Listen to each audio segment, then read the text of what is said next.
The photograph that would shatter everything was snapped at exactly 11:47 p.m. on a Tuesday night in Venice. Lauren Sanchez wouldn't even know it existed until 3 months later, when it appeared in a plain manila envelope with no return address. Just a single chilling note: "You were never meant to see this." The moment her eyes landed on that image, her entire world began to collapse. What she thought was a perfect marriage, and even the glamorous life she believed she had stepped into, suddenly felt like an illusion. The picture captured her wedding reception, but from an angle she had never seen before, high above, as if through a hidden lens tucked inside the chandelier's crystal. Yet it wasn't the perspective that made her heart stop. It was what lurked in the background, her new husband, standing in a shadowed corner out of her sight that night, locked in what looked like a tense exchange with a man she didn't recognize. Both of them fixed their gaze directly on Lauren as she smiled, waved, and entertained guests, completely oblivious she was the subject of their watchful eyes. The stranger's face was half obscured, but his stance spoke volumes. He gripped a tablet, and even in the grainy resolution, Lauren could make out rows of financial data glowing on the screen. Her husband's expression wasn't that of a newlywed in love. It was cold, calculating, the demeanor of a man striking a deal while everyone else believed they were celebrating romance. But Lauren wouldn't uncover this truth. Until 3 months later, on that enchanting night in Venice, she still believed she was living a fairy tale the world had fallen in love with. The reality, however, was far darker, a scheme that had been set in motion long before she ever said "I do," half a year earlier, inside the glass towers of Manhattan, where the elite mold global power from climate-controlled boardrooms. A very different kind of gathering was underway. No flowers, no champagne, no music. Instead, leather binders, glowing tablets, and conversations conducted in the cold language of corporate warfare. They weren't wedding planners or caterers. The room was filled with forensic accountants, private eyes, media strategists, and lawyers who specialized in what they politely called reputation management. The conference room looked out over Central Park, but nobody bothered with the skyline. Their focus was a single manila folder at the center of the mahogany table, 2 words stamped on the tab: Project Venice. Inside sat a 247-page file that would turn most stomachs. This wasn't a ceremony checklist. It was a manual for the most methodical character assassination anyone could imagine. Everything that would read as romance to the outside world had been reverse-engineered to serve a darker strategy. The guest list wasn't assembled from affection or blood. Each person was a calculated asset or a potential witness. The palazzo wasn't picked for its beauty, it was chosen for how easily it could be surveilled. Even the menu was tactical. Dishes selected to keep guests talkative and alert so hidden mics could pick up every usable word. At the head of the table sat the man pulling the strings, his face as unreadable as a chess grandmaster setting up a checkmate. To the press, he was planning a wedding. Behind closed doors, he was building a trap. Not to catch someone who had committed a crime, but to manufacture one. Phase 1. Documentation, he told the assembled team. His tone as clinical as someone reciting quarterly metrics rather than vows. Every gesture, every aside, every private remark must be recorded and indexed. She must believe she's creating a new life, while, in fact, she's helping assemble her own indictment file. The attorneys tapped notes into tablets that would likely never see a courtroom. The investigators adjusted earpieces and sketched the blind spots where cameras would hide. Media strategists drafted the romance-first narratives that would also leave a neat paper trail. Phase 2 starts the minute the ceremony ends, he said, projecting architectural plans of the Venetian palazzo onto a wall screen. The 30-day observation period, she called it a honeymoon. We'll call it the most exhaustive background probe ever done on a private citizen. An attorney raised a hand. The prenuptial? The man's thin smile widened. This agreement isn't about protecting my assets, he said.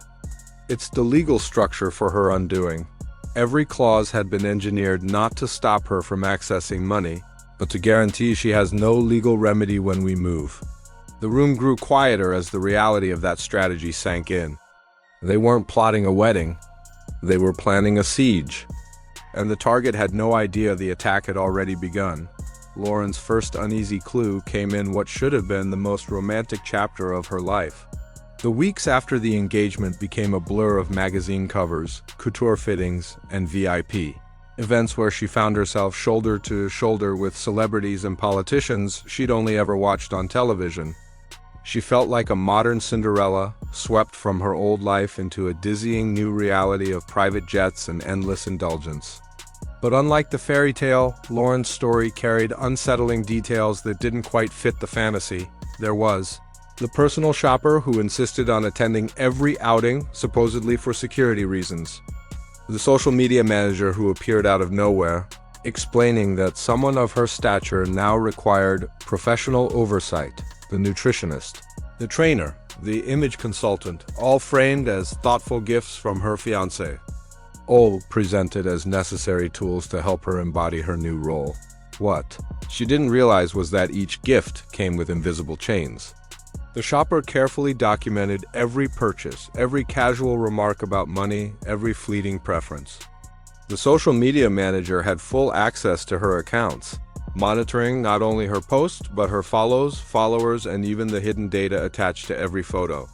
The nutritionist tracked her diet and her moods, building a psychological profile that would one day be turned against her. But the fitness trainer was the most dangerous of them all.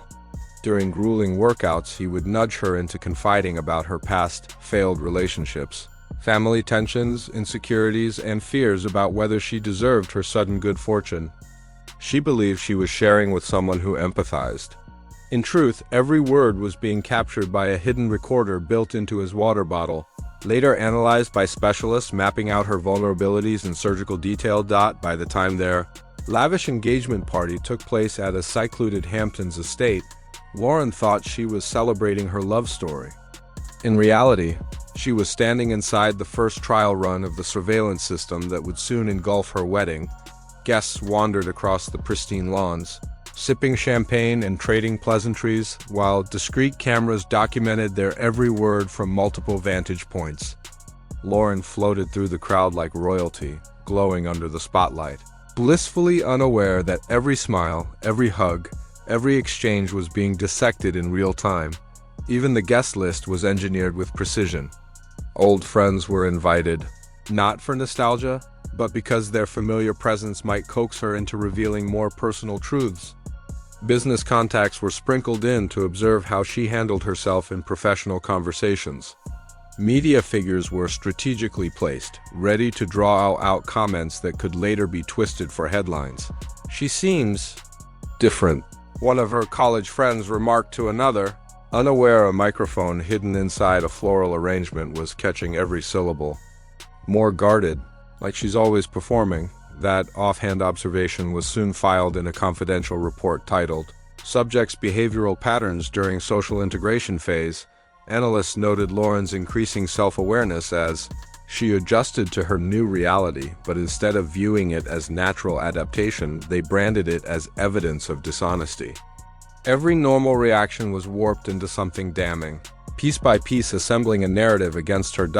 Then came the prenuptial agreement, slipped in just 3 days before the wedding, when her attention was consumed by fittings, rehearsals, and nerves. The timing was a calculated strike. Lawyers knew she would be too emotionally drained to scrutinize the fine print, too invested in the fairy tale to risk derailing it. What she signed wasn't a standard prenup. Buried within its 87 pages of dense legal jargon were clauses designed not to protect assets, but to control her life. Silence clauses barred her from ever speaking publicly about the marriage. Image clauses granted him authority over how she appeared in the media. Financial clauses ensured she'd be left with nothing if she ever defied him. Most chilling of all were the behavior clauses, vague conditions that gave him the power to label almost any act as misconduct. Meeting certain people, traveling to certain places, even voicing certain opinions. All of those vague violations could trigger the contract's penalty clauses. Not just financial ruin, but total social exile enforced through his network of influential allies. Lauren signed the papers in her bridal suite, surrounded by orchids and champagne, convinced she was sealing the last chapter of a fairy tale. In truth, she was signing a meticulously engineered verdict, drafted by lawyers whose specialty was turning the improbable into the inevitable. Venice hadn't been chosen for romance. It was chosen for surveillance. The palazzo that would host the ceremony had quietly changed hands 6 months earlier through a shell company, giving the technical team unfettered access to outfit the building, with the most sophisticated monitoring ever installed in a private residence. Cameras hid in light fixtures and paintings and decorative flourishes no guest would ever suspect. Directional microphones could isolate a single conversation in a crowded room. The palace's centuries-old layout, thick stone walls and stacked levels, offered perfect concealment for miles of fiber optic cabling leading to a central monitoring hub tucked in the renovated wine cellar. The 300 people on the guest list were more than invitees. They were unwitting subjects in a psychological operation. Celebrities supplied glitz and distraction so press coverage would fix on gowns and guest lists instead of the surveillance. Politicians and tycoons lent credibility to whatever narrative would be released later. Family and close friends were strategically placed to draw out emotional responses that could be recorded and dissected. Every moment of the ceremony was choreographed like a military operation. Lauren's spot at the altar was calculated to maximize camera coverage. The officiant chosen for his gravitas was actually picked because his vocal patterns wouldn't interfere with the audio tech's ability to separate conversations. Even the playlist was selected for acoustics, favoring frequencies that masked the subtle hum of hidden equipment. So, when Lauren glided down the aisle in her custom gown, believing she was living every bride's dream, she was unknowingly taking part in perhaps the most documented wedding in modern memory. Every step, every laugh, every tear was recorded from multiple angles and funneled to servers that preserved the night not as a celebration but as evidence in a case already decided. The reception revealed the true purpose of the evening, though only to those who knew to read the signs. Lauren's nearest friends and family were seated at tables wired with the most sensitive audio and video gear. Their conversations about her past, personality, and relationships were captured in unnerving clarity. Business contacts were placed where their talk about her career and ambitions could be monitored and later weaponized to erode her credibility. Dancing, toasts, cake cutting, each ritual played out against a backdrop of industrial-grade espionage that would have impressed intelligence operatives. Lauren moved through the night radiant, collecting congratulations and posing for pictures, unaware that every moment was being archived for her undoing. The photograph that would finally expose the truth, the image of her husband in a clandestine meeting during the reception, came from one of the dozens of unseen cameras. It was also the one frame that was never meant to survive. Somehow, perhaps through the conscience of a technician or a guard who stumbled onto something he shouldn't have, that single image was saved and smuggled out of the palazzo. That photo later became Lauren's smoking gun, proof that her marriage had been built on deception. But it arrived too late to halt the machine, already closing around her. The assault unfolded exactly as planned, swift, coordinated, merciless. By the time she fully grasped what she'd found, the mechanisms of her destruction were already in motion across states and countries. Wave 1 was legal. Lawsuits dropped simultaneously in New York, California, and London. Separate claims, all with the same aim: freeze her assets and bury her in defense costs. The prenup she'd signed forced her to shoulder legal fees on both sides, so every day of litigation pushed her closer to bankruptcy. Wave 2 was social. Within hours of the filings, his media operation seeded tailored stories to tabloids and gossip sites. Marriage footage was clipped and re-edited to make her look calculating. Private chats with friends leaked to portray her as ungrateful and scheming. Even her charitable work was recast as self-promotion and social climbing. Wave 3 was professional. Her business contacts cooled, deals evaporated, and opportunities dried up as the engineered narrative took hold. Every business contact she'd cultivated during her marriage suddenly went dark. Deals she'd been building were quietly pulled. Agents who once chased her calls stopped answering. The social feeds her husband's team controlled became a battleground. Comments poured in that looked organic but were actually coordinated bot attacks. engineered to shred her online image. Within 48 hours, Lauren was utterly isolated. Friends who had toasted her now kept their distance, either convinced by the narratives being pushed or afraid of the fallout from being seen with someone who'd fallen so fast. Anonymous packages full of evidence slipped into the hands of family members, corroding even the closest bonds. The worst sting came when she learned her calls to lawyers were being intercepted and used against her. Every legal move she tried to make was anticipated and neutralized. Potential allies were quietly warned off before they could step in.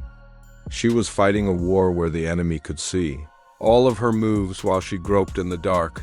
Then Lauren understood the cruelest truth. Even the discovery of the surveillance had been engineered. The envelopes, the photos, the apparent exposure of her husband's deceit, it was all choreographed. They wanted her to know she'd been manipulated. The psychological damage of that knowledge was part of the sentence. The note tucked with the final image left no doubt: you were never meant to win. You were meant to be an example. It hit her then that her marriage had never been about two people in love. It had been a staged performance designed to ruin her, and to warn anyone else who might try to enter that world without permission. She had been chosen, manipulated, and destroyed as a warning to anyone who might challenge that order. Sitting alone in her vacant penthouse with accounts frozen and her name shredded, Lauren finally saw the truth. She hadn't been fighting for a marriage or a future. She had been cast as the villain in a story engineered to shield a system where the powerful never answer for their actions. The photograph that had begun her descent now felt almost trivial next to the wider conspiracy that had consumed her life. She was a sacrifice meant to preserve an empire. And those two words he'd murmured in Venice weren't a last confession of love. They were confirmation that her fate had been decided long before she ever believed she was falling in love. In the hush of her empty home, it became clear she had never been a bride. She had been evidence, and the verdict was delivered long before any trial could begin.